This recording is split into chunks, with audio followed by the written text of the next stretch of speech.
Menghapus data pinjol.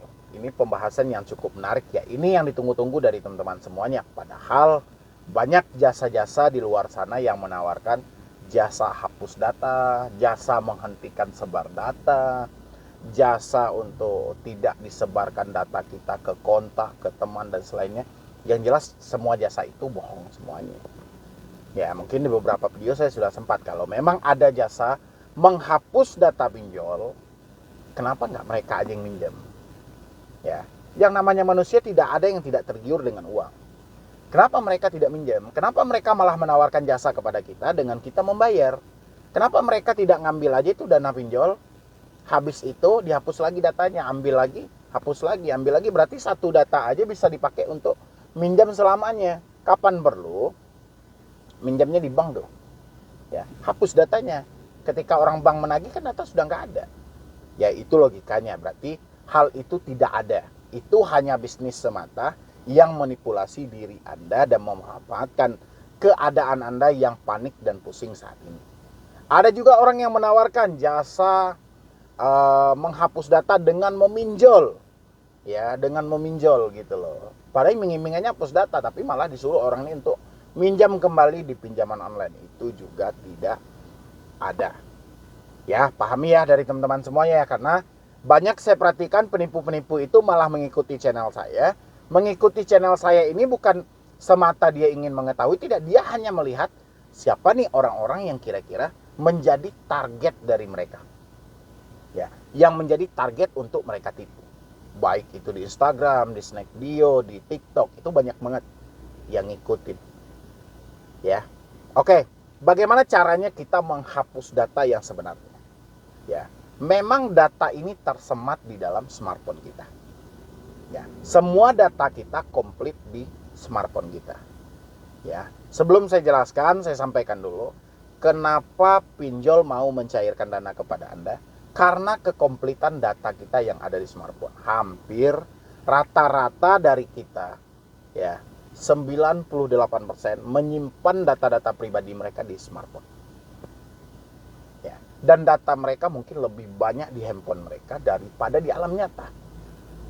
Ya, karena sekarang sudah difasilitasi, ada Google Drive, ada ini segala, pokoknya banyak.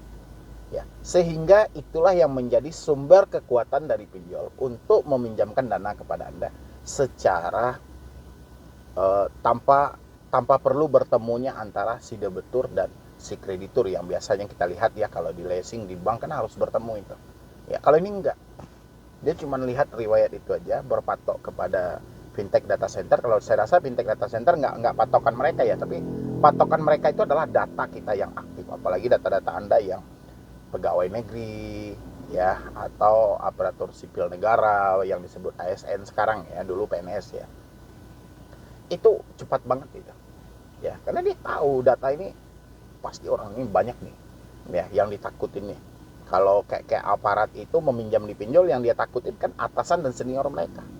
Kalau kita umum ini meminjam pinjol, yang kita takutin kan saudara, sepupu, orang tua, bos tempat kita bekerja, kan itu aja. Ya, oke. Anda sudah paham kenapa pinjol itu memberikan pinjaman kepada Anda? Oke. Menghapus data di pinjol. Ya. Sumber ketakutan ini Anda harus tahu dulu. Sumber ketakutan ini dari mana nih? Ya. Anda harus pahami ini. Ya, bukan saya mengulang-ulang video, tidak. Anda harus paham dulu. Sumber ketakutan Anda dari mana? Ya. Dari handphone, Bang. Oke. Handphone soal gampang. Banyak kok orang yang sudah mematikan handphone, tapi tidak juga, rasa takut itu tetap ada. Rasa takut ini ada di pikiran. Ya, makanya saya bilangin, pikiran adalah musuh yang paling utama ketika kita gagal bayar pinjol. Pikiran adalah resiko yang paling berat ketika kita gagal bayar pinjol. Kenapa tidak? Pikiran kita setiap kali kita mendapatkan satu ancaman, mendapatkan satu WhatsApp dari DC pinjol yang ngomongin begana begini dengan segala macam, ini pikiran sudah mengarah ke mana-mana. Ini contoh ya. Contoh, ini ada. Saya akan munculkan di layar Anda. Ini contoh mana ya? Kayak gini.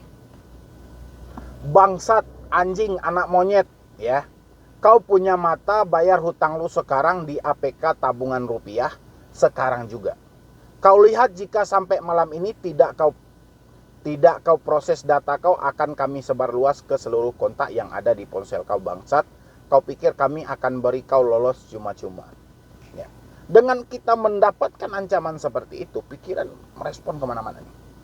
Bagaimana nanti dia menyebarkan ke kontak saya, diketahui oleh ini, ya.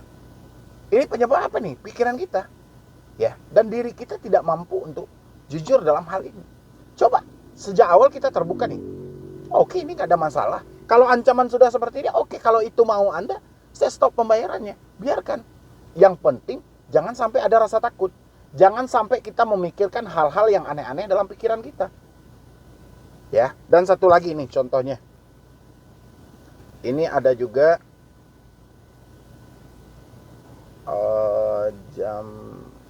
ini. Tagihan maksimal jam 9 malam ini dan dikirim bukti pembayarannya jika sudah melunasi tagihan. Pada peraturan Otoritas Jasa Keuangan nomor 77 POJK.01/2016 tentang layanan pinjam meminjam uang berbasis teknologi, ya, atau POJK 77 2016. Pasal 1131 KUHP Perdata menentukan segala barang-barang bergerak dan tak bergerak milik debitur baik yang sudah ada maupun yang akan ada menjadi jaminan untuk perikatan perorangan debitur peminjam. Berdasarkan pasalan tersebut, segala barang-barang baik bergerak maupun yang akan ada di kemudian hari milik debitur menjadi jaminan untuk memenuhi segala perikatan, tidak bisa mengembalikan dana sesuai dengan tanggal yang sudah diberikan. Kepada penunggak, silakan siapkan dananya, lunasi sore ini sampai malam ini di rumah. Berkas foto KTP, foto selfie akan dikonfirmasi nanti ke RT dan RW agar ketika ada perihal keributan itu berkaitan dengan hutang. Jadi kalau orang melihat seperti ini pasal memang benar, ini pasal perdata, tapi tidak ada hubungannya dengan urusan pinjol. Ya, urusan pinjol tidak akan mengarah ke pasal ini. Ya, tapi si DC sengaja mencari lilitnya dari mana nih? Karena menyangkut ada debitur, ada peminjam, ada hutang. Jadi si DC asal comot pasal. Sehingga si pemikiran dari si debitur ini, wah, saya akan diproses. Bagaimana dengan rumah saya? Bagaimana dengan kendaraan saya? Bagaimana dengan tanah saya? Suami saya nggak tahu, istri saya nggak tahu. Ini pikiran nih. Ini pikiran, cuman kita mendapatkan sepenggalan kata tadi. Ya, padahal kalau kita analisa, apa hubungannya hutang 1 juta dengan hal-hal ini? Coba Anda lihat lagi pasal 1131 itu, cari kaitannya. Dia berdekatan dengan pasal berapa? Ya, mengatur untuk hal itu dengan pasal berapa? Ini si DC nggak tahu, dia asal comot aja itu, mencari-cari aja nih yang mana yang paling pas, yang mana yang paling tepat, dan dia berhasil. Ya, jadi itu 2 contoh kira-kira kenapa pentingnya kita memaksimalkan pikiran kita supaya kita tidak terhanyut dalam ini. Jadi kalau Anda benar-benar ingin menghapus data pinjol dalam kehidupan Anda, pikiran paling utama. Ya, setelah pikiran baru smartphone, WhatsApp, email, SMS baru, ya. Tapi kalau di pikiran kita tidak ada, kita ganti kartu, reset HP, WhatsApp semuanya, tiba-tiba ya, kita mendapatkan nih disebut oleh tetangga kita, "Woi, ada yang nagih begini, Anda mau diproses nih ke jalur hukum." Pikiran malah nano lagi. Ya, makanya sebelum menghapus data yang ada di smartphone kita, hapus dulu data ketakutan yang ada dalam pikiran. Ya, yang jelas urusan pinjol ini gagal bayarnya, Anda tidak akan meloncat sampai ke situ. Ya, tidak ada jalur hukum ataupun apa, nggak ada gitu loh. Ya, karena nggak ada pinjol yang mau mengorbankan uang mereka secara cuma-cuma, memproses Anda dengan hutang nominal 1 juta, 2 juta, 3 juta, 4 juta, 5 juta lah gitu loh. Ya, nggak ada. Ya, lain hal kalau misalnya Anda sedangkan ratusan juta aja tidak ada. Banyak kok orang yang ada kredit motor tapi akhirnya tidak selesai, nggak ada leasing mempermasalahkan. Leasing malah menyewa jasa eksternal. Ya, kenapa leasing tidak memproses saja langsung ke jalur perdata? Kan nggak ada. Ya, itu logikanya. Jadi yang sebenarnya ketika Anda ingin menghapus data pinjol, data ketakutan yang ada dalam pikiran Anda harus dihapus duluan. Kalau enggak, percuma. Ya, sudah setahun gagal bayar, sudah ganti nomor segala macam, masih juga bertanya, "Bang, saya sudah setahun ini mematikan nomor. Kira-kira Masih ditagih nggak ya bang? Berarti masih ada pola pikir hal-hal yang seperti itu. Ya, kita ini kalau iya enggak. Kita kalau mau keluar dari semua ini, paksa diri Anda untuk keluar tanpa mengingat lagi. Ya.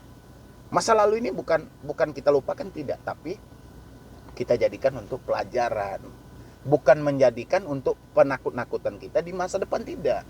Kita pelajari, ya, kita jadikan ini untuk sebuah pengalaman yang berharga untuk di depannya. Ya, paham ya teman-teman semuanya? Silahkan dipraktekkan nanti. Kendalikanlah pikiran Anda. Yang jelas urusan pinjol ini sudah diatur dalam P2P lending. Itu wajib nagih 90 hari dan data diserahkan ke OJK, ya udah pasti itu akan masuk ke dalam skor kredit yang bermasalah. Ya, di luar itu nggak ada risikonya. Ya, jadi tolong hapus rasa takut Anda tanpa memikirkan DC ini datang nggak, itu nggak perlu dipikirkan lagi ya. Nanti sisanya buat teman-teman semuanya boleh isi pertanyaan Anda di kolom komentar. Apa nih kira-kira yang mengganjal sampai detik ini? Tapi ingat, simain video ini dulu baru bertanya. Kebanyakan dia langsung bertanya, tidak mau menyimak video. Ya, jadi dari saya cuma itu aja. Buat teman-teman yang mau konsultasi secara pribadi nanti boleh ngambil nomor saya, klik tombol gabung yang ada di bawah nama channel, atau bergabung di grup WhatsApp juga boleh. Ya, jadi sekian dulu dari saya, Medi Bruni. Wassalam.